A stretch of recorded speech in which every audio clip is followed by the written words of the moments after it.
Alright, made it to part 2. So at this point we are all prepared to start the porting job. In part 1 I identified all the information and files we need from the original build, and discussed some pitfalls to avoid so we don't get stuck.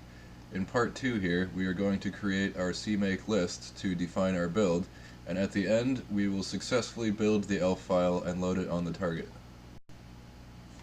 So here I am at the top level of this new project. I'm going to create the file CMakeLists, which is the configuration file for the build. Now I'm going to edit this file with Emacs, but Emacs is running on the host, so not in a container.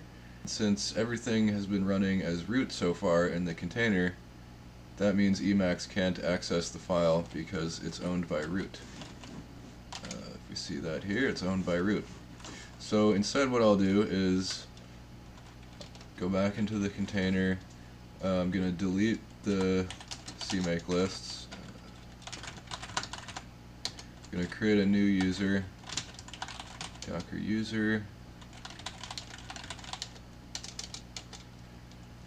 switch to that user, go into the new project, and then we can create the file.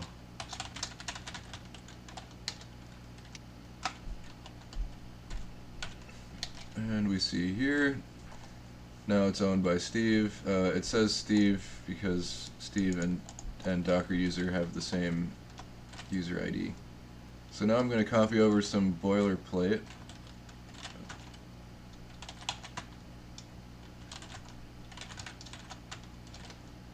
Okay, we've opened it. Now Scratch has the boilerplate. Alright. So here we have this boilerplate / outline, and I'll go over it. Note here, I'm assuming you have heard of CMake but don't know a lot about it. So I'm not going to explain everything like a CMake tutorial, but I will explain some things. Basically, if you don't know what I'm saying or showing, just go ahead and look it up. And if you do know a lot about CMake, please feel free to add or correct what I'm saying. So I've broken the CMake lists into these sections, where all we have to do is fill out the sections, and then CMake can generate the make file to do the build. Okay, so I went ahead and picked the name of the executable. This is the base name, meaning later we'll add extensions like .elf or .hex to it. Here I'm saying that I want all my output files, like the elf, to go into a /bin directory. The toolchain specifies what compiler and assembler to use. The source files, we have from part 1 a nice list of source files to drop in here. Include directories, we almost have a nice list. We have the .mk files from the original build, the System Workbench build, but they're not in one nice list, so I'll have to do some text editing to get them all in one list. Compiler and linker flags, we're getting that from the original project. And this last part is where everything gets tied together. I'm saying there's a executable with this name, and it's being built from C sources and assembly sources and static libraries. I just have the math library here as a placeholder. So I like CMake because to do a simple build, it's really easy. Make, in my opinion, is too arcane. I tried to learn how to use it properly, reading about recursive makefiles being harmful, using vpath correctly, and it just wasn't nice and clean. CMake has a way faster learning curve, in my opinion. Okay, now I'm going to start filling this out. So I like a iterative and feedback-driven style of development, and in order to do that, the first thing you need to have is a end-to-end execution of the system. So in this case, we need to run the build, even though obviously it won't work. The way I do that is generally what is suggested is to do what's called a out-of-source build. which basically means I make a build directory, go into it, and then I run CMake and point it at up one level. Oh, CMake not found. That's important. I'll just go back to root and install. Okay, now go back into Docker user and run CMake.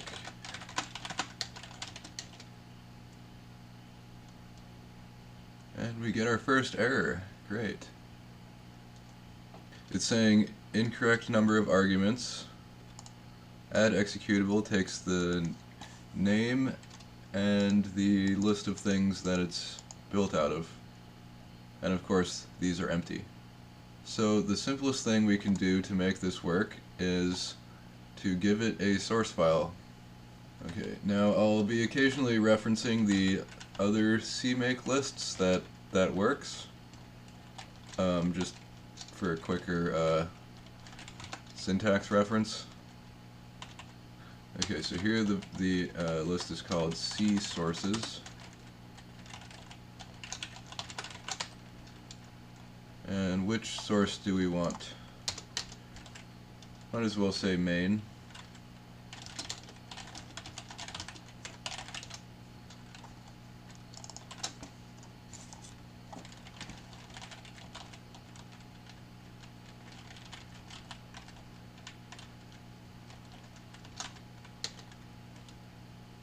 Of course, later I'm going to just drop in the entire list of object files, but we're starting off simple here, just getting the wheels moving.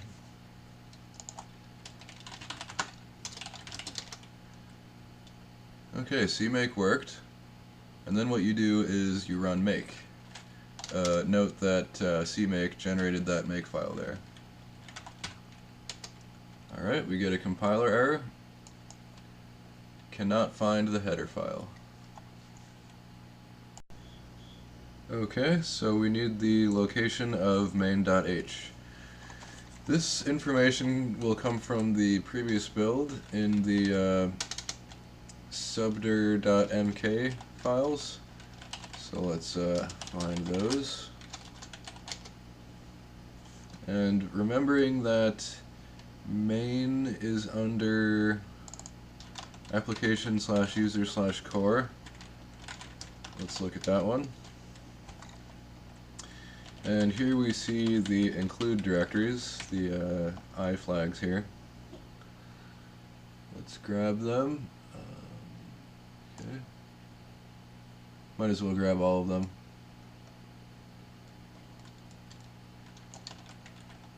Alright. Okay. Now to include a directory in CMake, you say include directories and whatever path. Now obviously this is not in the format we want, so I'm going to try a substitution here. Now, so in the future, any of these editing techniques, if anyone has anything better, please share. Okay, so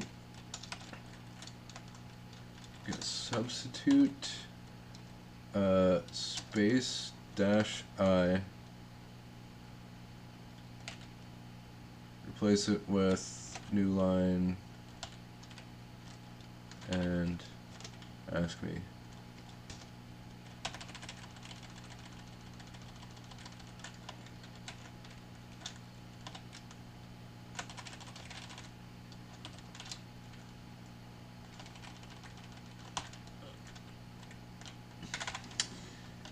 Okay, now this part is ugly, but it works.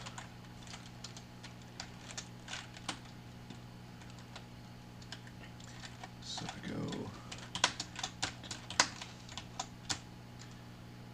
over here and I block append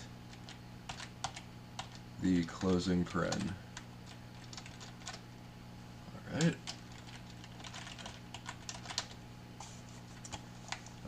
run the build again. Now in the future, you only have to run make instead of CMake followed by make. Make will rerun CMake if CMake list is changed. Okay, so we get a huge pile of error messages. Alright, so what is this error that we're getting? Let's run the build on the bigger screen. Now there's too much output, so I'm going to redirect standard error to standard out and pipe it into less. Yeah, so just lots of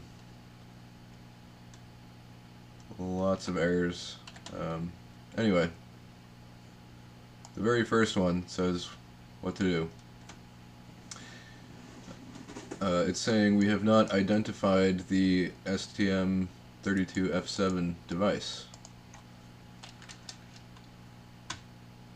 And the way you do that is with a compiler flag. So where are the compiler flags? Again, they are from the previous build.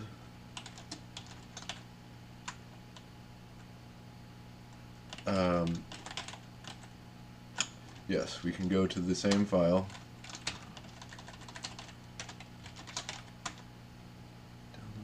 Yeah. Okay. Here we have compiler flags. Again, might as well grab all of them.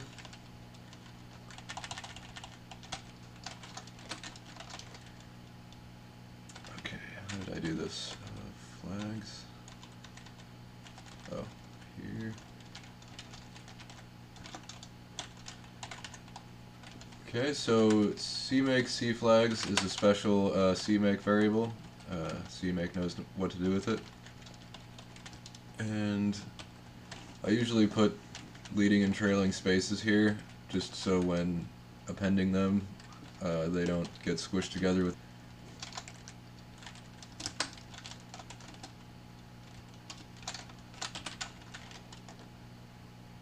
Okay, let's run a build.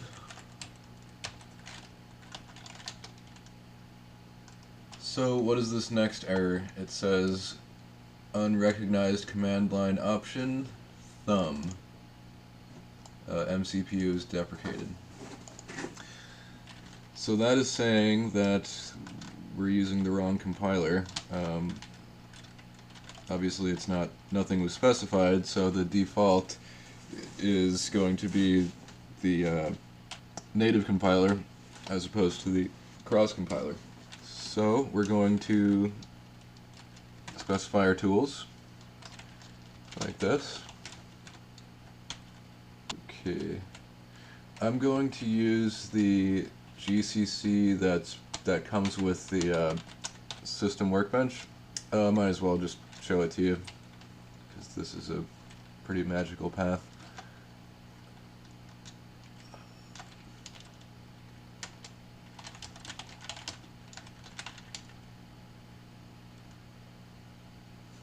Alright.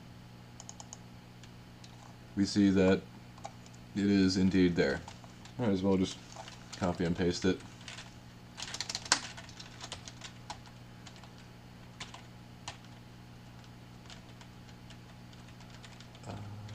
It's actually at the root. Now, these two other tools are also there. You can just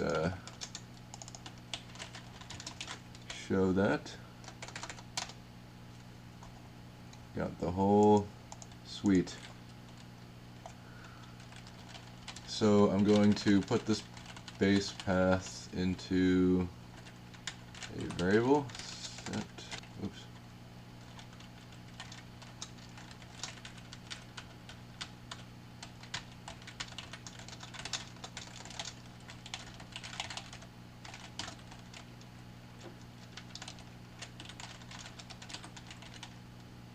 and then I'm going to say the compiler is at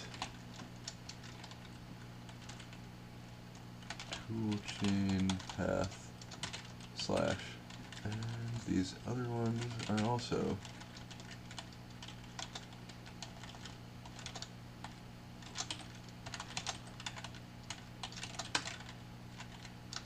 okay. Does that work?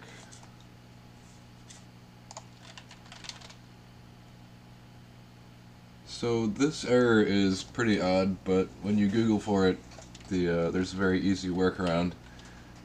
I'll just show you what's happening here. Unrecognized command line option -r dynamic. That's odd. I don't remember supplying that command line option. So if you do make with verbose equals 1, it will give you the compiler invocation. And here we see our dynamic. So why is it in there? That I don't really understand, but the workaround is very easy. And it says, this I literally posted or copied from somewhere on the internet. So setting this variable to empty string here. Nice. Undefined reference. That is good progress. That means that main compiled and we have a lot of undefined references, so that means we need to build all the other files now. Okay, now I'm going to drop in that list of objects, or objects.list, drop it in there. So let's find the path.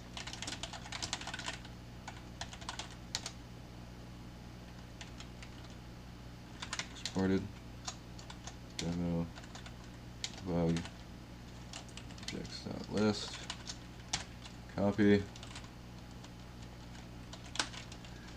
Okay, now here we have to do some more editoring. It's quite the list. Main's going to be somewhere in there, so we don't need that anymore. It's a bit finicky. I'm going to put it here.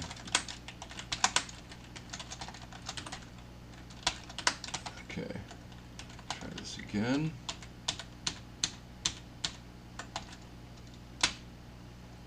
List, append, C, sources, space, quote, dollar, curly sign, root, dir, close curly, slash. Start off with that. And it chugs away. Those three out.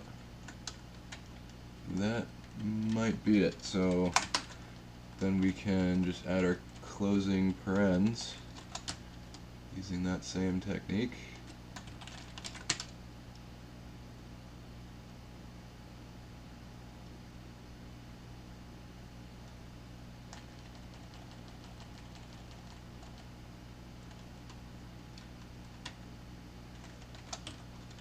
Okay. Main.c. Oh, yep. So going to replace the .o's with .c's. So escape the dot. Replace with .c. GC.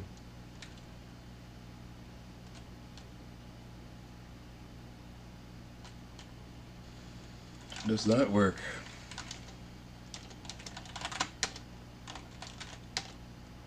Oh, startup is not a C file. Startup is an S file. Yeah, that's should be in ASM sources, but anyway. Oh, it's building.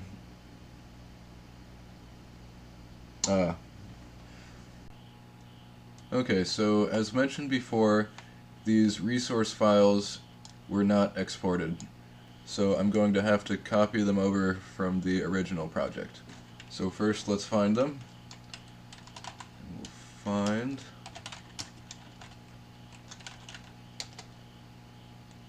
okay, we see other projects that have those, so let's get only those for this project.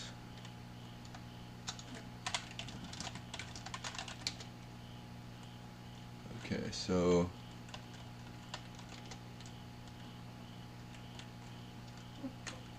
these are the resource files. Now I'm going to take all those and run a copy. So I'm going to copy the file names, file name into temp.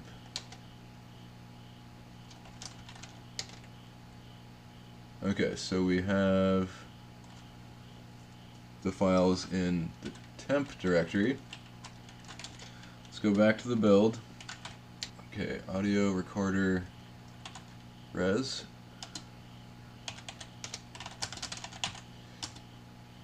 The resource file is needed by the win file.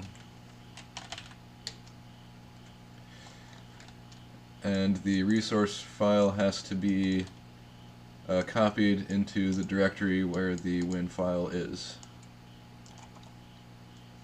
So let's copy temp / audio recorder res into application user GUI audio recorder. Does that work? Okay, so that worked.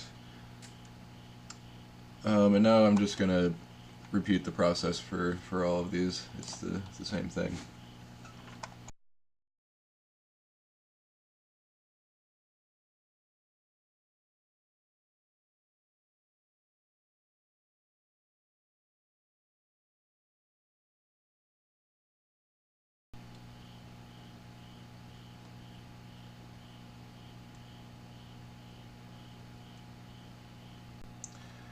Alright, another missing header file. So the include directory is not there. Let's see where that header file is. G6X. Okay, components / that. Now let's look at that subdir.make. Yeah, subdir.make for the BSP / component. Alright, it's a bit hard to read this, but just take my word for it. This path is not in this list of include directories. Turns out the header file being right next to this C file means that the include path was not specified. And the same goes for the other two BSP components here. So I'm just gonna take a bit of a shortcut. These are those three BSP components here. So I'm just going to add those directories to the include directories. Here we notice yet another spelling error. The S after component. So I'm just going to say FT6X06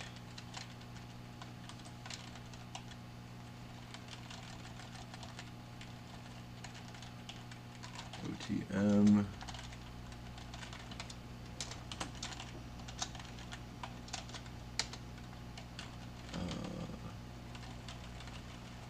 these are the directories with those in there. Run the build again. Now this starts to get annoying when whenever you change the CMake lists, a clean build happens. So all of these source files above the these have to get recompiled. But yes, we see that those three compiled now, so now we're moving on.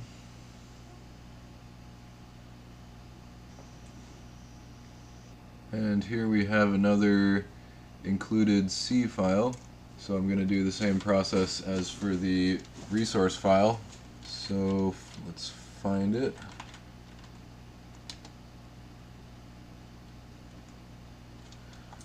Okay, so we have path to this, and we'll get the path to Unicode here. So we'll copy this into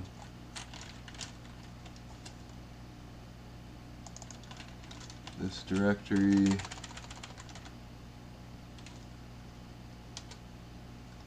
and build again.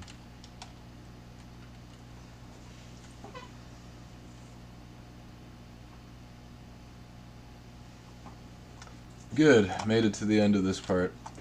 I was a little bit worried at that last point.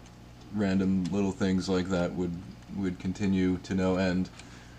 But we got to the end, and all of the C files have been built, and we're back to linker errors. This stuff is from the linker script, which we have not specified yet. And these, if you poke around looking for where these symbols are defined, you can find that all of these symbols are from the static libraries, which we haven't specified. So this is looking really great. Once we have the static libraries in there and the linker script, this might be done. To show you that those symbols are defined in the libraries, I can do this. So I found all the static libraries ending with the .a extension. Now the STMWin is the window manager. So let's pick one of these, and then we can do nm, which lists all the symbols in a object file or static library. And I can grep for window manager. So U is for undefined. Let's pick a different library, not the add-ons. Let's get the actual window manager or framework.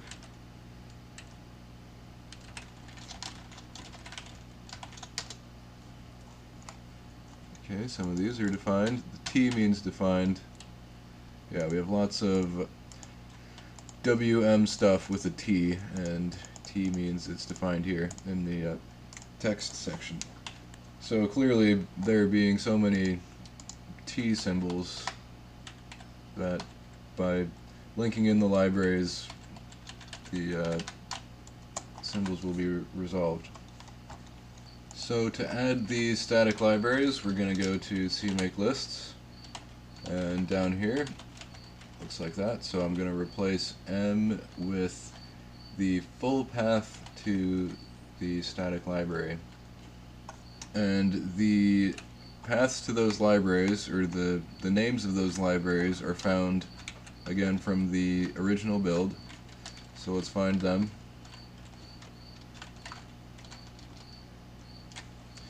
Here we have the libs.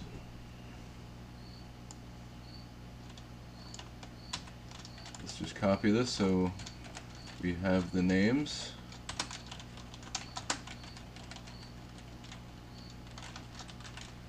And then we can find them.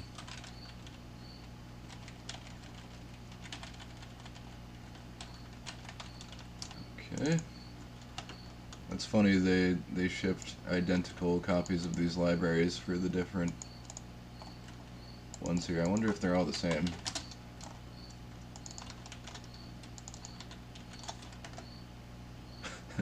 Not the same.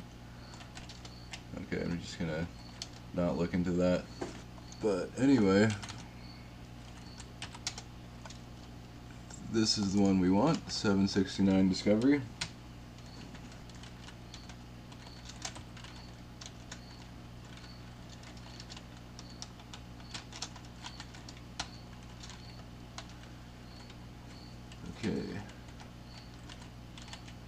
add-ons. Now this. Yeah, so the reason I'm specifying the whole path here is because of this inconsistent library naming convention. So GCC likes to see libs with this convention, lib name.a. These don't have the lib prefix, which can throw things off. That's actually why they have the colon here, but CMake is yet another layer of things you have to learn, so I just know that you can specify the whole path here.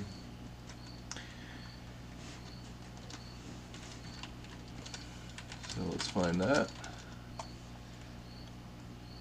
Okay.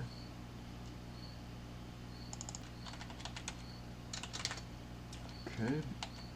Lib PDM filter and build.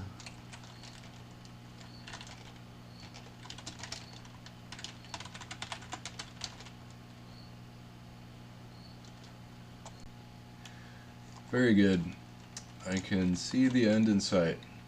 Looks like all we have to deal with now is the linker script and linker flags. So how do we specify the linker script and linker flags? Let's just grab them from this CMake lists. We have a path to the linker script here.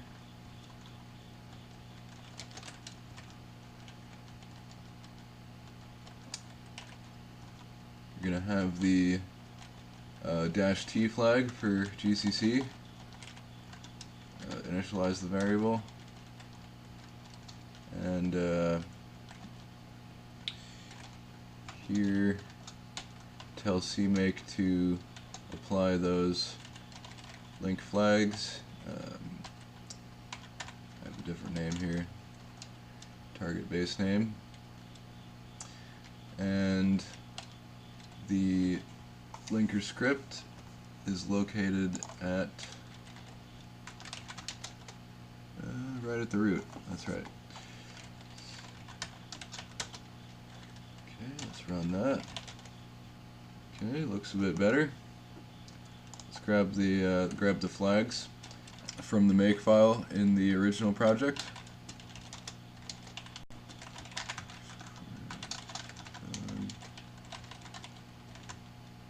Make file.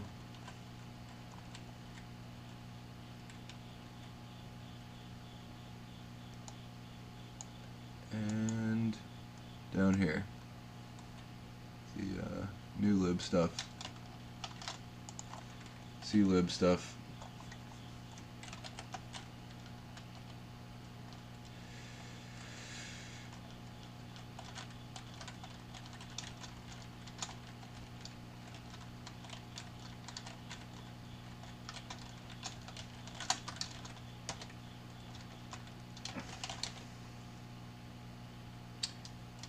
Wow, no errors. Did it work? Oh, it's there. Just to make sure, I'll do a size. Nice. Text file, 10 megs. Not the same size. The original build was 9 something megs, but this is close enough. It's almost certainly good. Moment of truth coming up. So I've exited the container here so I can work with OpenOCD. So I'm going to copy that executable, the elf file, out of the build directory. Build bin, copy it here, and then the OpenOCD command from the last video. You can sort of see the blinking now. Now going to connect to OpenOCD with Telnet.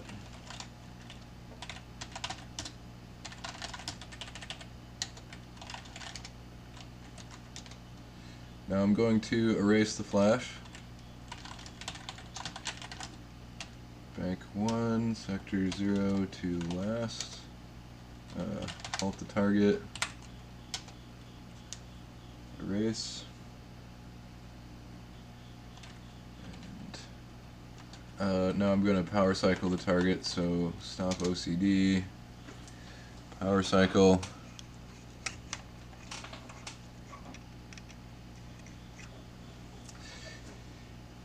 And nothing happens. That's good.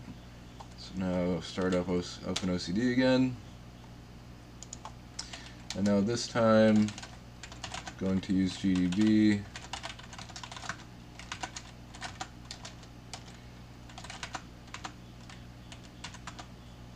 B with this elf.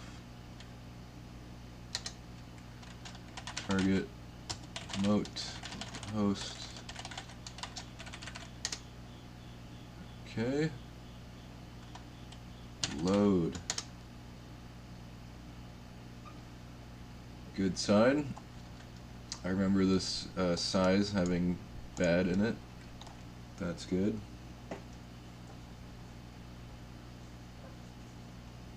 Takes quite a bit to load that external flash. Alright. Now we can say monitor reset. Yes. Glorious.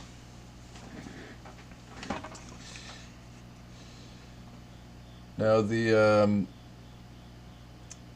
these bitmaps or images or whatever are screwed up, but the